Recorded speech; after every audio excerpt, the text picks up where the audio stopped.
ಮೋದಿ ಬಂದ ನಂತರ 74 ವಿಮಾನ ನಿಲ್ದಾಣಗಳ ಸ್ಥಾಪನೆ ಎಂಬುದು ಸುಳ್ಳು. ಮೋದಿಯವರ ಬಳಿ ಸುಳ್ಳು ಕೂಡ ಹಾಗೆಯೇ ಉಳಿಯುವುದಿಲ್ಲ. ಇದು ಕಾಲಕ್ಕೆ ತಕ್ಕಂತೆ ಬದಲಾಗುತ್ತದೆ. ಏಕೆಂದರೆ ಅವರು 2018ರಲ್ಲಿ ಭಾರತ ಸ್ವಾತಂತ್ರ್ಯ ಬಂದಾಗಿನಿಂದ 2014ರವರೆಗೆ ಅಂದರೆ 67 ವರ್ಷಗಳಲ್ಲಿ ಕೇವಲ 65 ವಿಮಾನ ನಿಲ್ದಾಣಗಳು ಕಾರ್ಯಾಚರಣೆಯಲ್ಲಿದ್ದವು ಅಂತ ಹೇಳಿದ್ರು. आजादी के बाद से 2014 तक यानी 67 इयर्स 67 साल में 65 एयरपोर्ट थे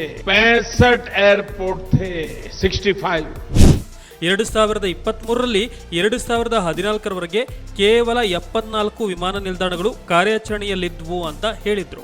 ಮತ್ತು ತಾನು ಪ್ರಧಾನಿಯಾದ ಬಳಿಕ 10 ವರ್ಷಗಳಲ್ಲಿ ಹೊಸದಾಗಿ 74 ವಿಮಾನಗಳನ್ನ ನಿರ್ಮಿಸಲಾಗಿದೆ. ಈಗ ಒಟ್ಟು 148 ವಿಮಾನ ನಿಲ್ದಾಣಗಳು ಕಾರ್ಯಾಚರಣೆಯಲ್ಲಿವೆ ಅಂತ ಹೋದಲ್ಲೆಲ್ಲ ಭಾಷಣವನ್ನ ಬಿಗಿದು ಜನರಿಂದ ಚಪ್ಪಾಳೆಯನ್ನ ಗೆಟ್ಟಿಸಿಕೊಂಡಿದ್ರು. साल 2014 में देश में 74 एयरपोर्ट थे 74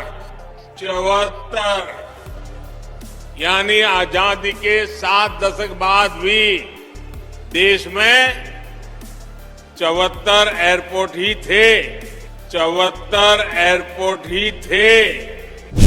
ಭಾರತದಲ್ಲಿ ಕಾರ್ಯಾಚರಣೆಯಲ್ಲಿರುವ ವಿಮಾನ ನಿಲ್ದಾಣಗಳ ಕುರಿತು ಆರ್ಟಿಐ ಮೂಲಕ ಸರ್ಕಾರವನ್ನ ಪ್ರಶ್ನಿಸಿದಾಗ ನಾಗರಿಕ ವಿಮಾನಯಾನ ಸಚಿವರು ಕೇವಲ 11 ಹೊಸ ವಿಮಾನ ನಿಲ್ದಾಣಗಳ ಹೆಸರುಗಳನ್ನ ಮಾತ್ರ ನೀಡಿದ್ದಾರೆ. ಹಾಗಾದ್ರೆ ಉಳಿದ 63 ವಿಮಾನ ನಿಲ್ದಾಣಗಳ ಗತಿ ಏನು?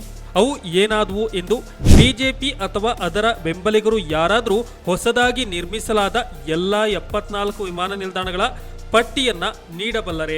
2013-14ರಲ್ಲಿ ಮೋದಿ ಪ್ರಧಾನಿಯಾಗುವ ಮುನ್ನ ಭಾರತದಲ್ಲಿ 125 ವಿಮಾನ ನಿಲ್ದಾಣಗಳು ಇದ್ವು. ಅವುಗಳಲ್ಲಿ 94 ವಿಮಾನ ನಿಲ್ದಾಣಗಳು ಕಾರ್ಯಾಚರಣೆಯಲ್ಲಿ ಇದ್ವು. ಈ ಕುರಿತು ಎಎಐ ವರದಿ ಮಾಹಿತಿಯನ್ನು ನೀಡುತ್ತದೆ. ಇದನ್ನ ಸಂಸತ್ತಿನಲ್ಲಿ ಮೋದಿಯವರ ಸ್ವಂತ ವಿಮಾನಯಾನ ಸಚಿವರು ದೃಢಪಡಿಸಿದ್ದರು.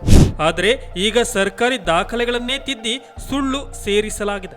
2 ವರ್ಷಗಳ ಹಿಂದೆ ಆಗಸ್ಟ್ 2022ರಲ್ಲಿ ನಾಗರಿಕ ವಿಮಾನಯಾನ ಸಚಿವಾಲಯವು ತನ್ನ ವರದಿಯಲ್ಲಿ ಒಟ್ಟು ನಾವು 136 ವಿಮಾನ ನಿಲ್ದಾಣಗಳನ್ನು ಹೊಂದಿದ್ದೇವೆ, ಅದರಲ್ಲಿ ಕೇವಲ 109 ವಿಮಾನ ನಿಲ್ದಾಣಗಳು ಮಾತ್ರ ಕಾರ್ಯಾಚರಣೆಯನ್ನು ನಿರ್ವಹಿಸುತ್ತಿವೆ ಅಂತ ಉಲ್ಲೇಖಿಸಿದ್ದಾರೆ.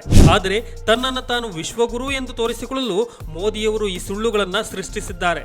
ಮಾಧ್ಯಮಗಳು ಸಹ ಮೋದಿಯವರ ಮಾತನ್ನ ಸರಿಪಡಿಸದೆ ಅದೇ ಸುಳ್ಳನ್ನ ಪುನರಾವರ್ತಿಸ್ತಾ ಇವೆ. ಯಾವ ಗೋಧಿ ಮೀಡಿಯಾಗಳಾದರೂ ಸರಿ, ಕಳೆದ 2 ವರ್ಷಗಳಲ್ಲಿ 39 ಹೊಸ ವಿಮಾನ ನಿಲ್ದಾಣಗಳ ಹೆಸರನ್ನ ಪಟ್ಟಿ ಮಾಡಬಹುದೇ ಕೇಳಿ.